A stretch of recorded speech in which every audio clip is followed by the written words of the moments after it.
In this move, the forward propulsion of the hips, combined with the piston motion of the lower leg, can send well over 700 pounds of force directly through the rigid bone of the heel.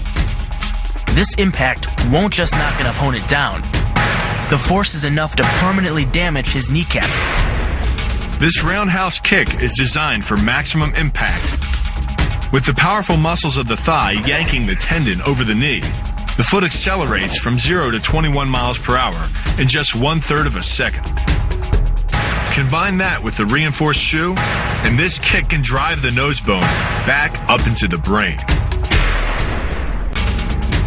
It's aimed at the largest gland in the human body, the liver. A direct hit won't just bring an opponent down. It can rupture the gland, causing severe internal bleeding. But the liver is well protected by the rib cage, so the kick must be accurate to within half an inch. The key to setting up the sweep is the aggressive punches. These get your opponent moving backwards. As he does, you step behind him, hooking the top of your foot against the back of his ankle. That was good. I just like watching Bill fall. Yeah. That's my gauge of a technique. If he can do it to him, it works. I'll train it. I'll use it. This move uses the same principle as a throw in judo, off-balancing your opponent and then using his momentum to send him down. But it's much more aggressive. The sweep here is actually a strike to one of the most sensitive areas of the body, the Achilles tendon. Leading with the near arm, the first jab travels the shortest distance to the opponent. So what it lacks in force, it makes up for in speed. The second punch, utilizing both the twist of the shoulders and the forward momentum of the kick, can carry over 4 times as much impact. And just a few hundred pounds of force to the temple is enough to cause a knockout.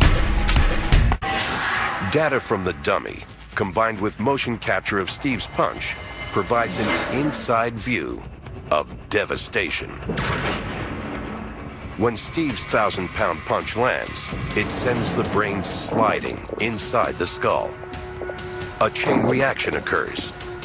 The skull accelerates and decelerates rapidly, but the brain, floating in cerebrospinal fluid, keeps moving.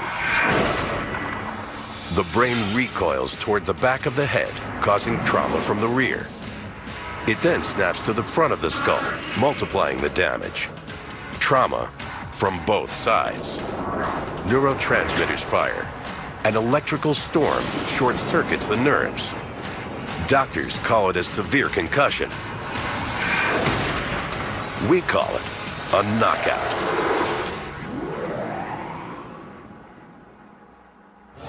Technology confirms legend. The one-punch knockout is real. But how do they do it?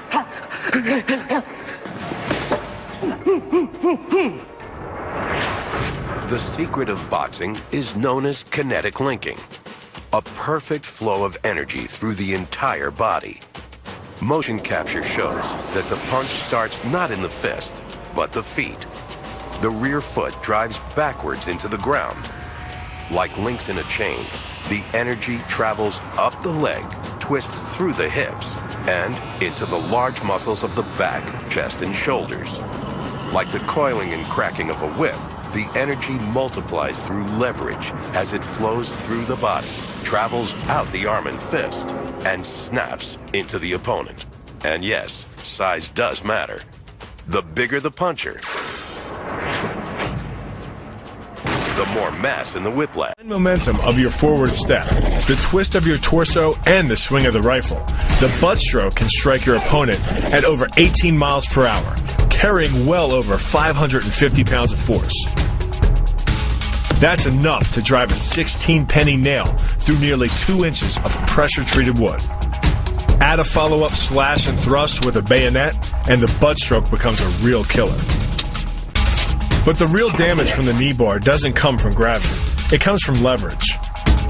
Once the knee is locked, your hips act like a fulcrum, and his leg acts like a lever, multiplying any force you apply.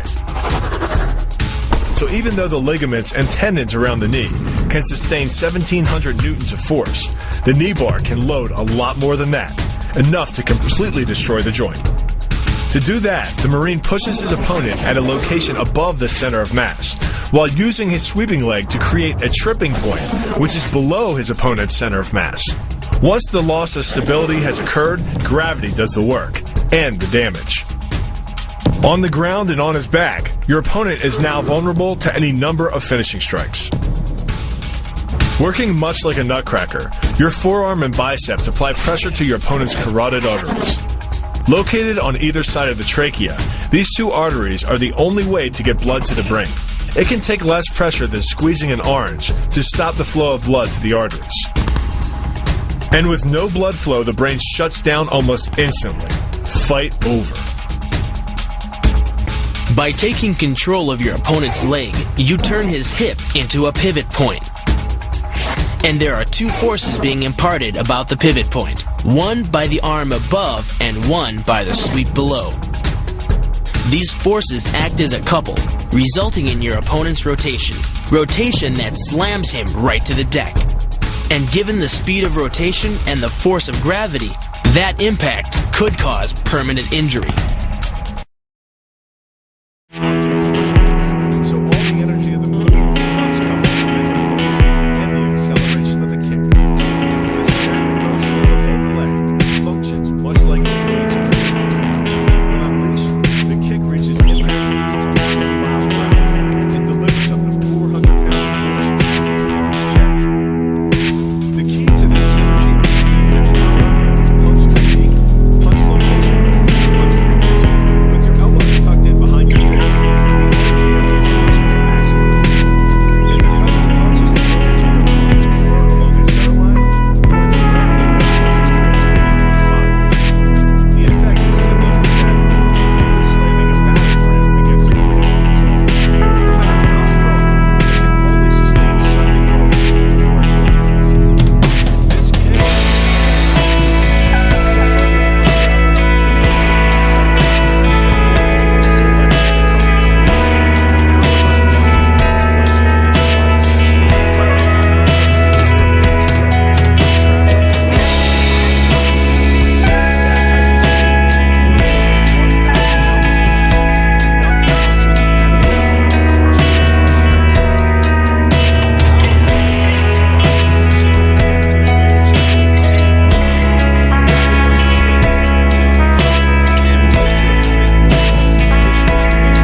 it is traveling 60 miles per hour and transfers over 450 pounds of force, enough to break ribs and even damage internal organs.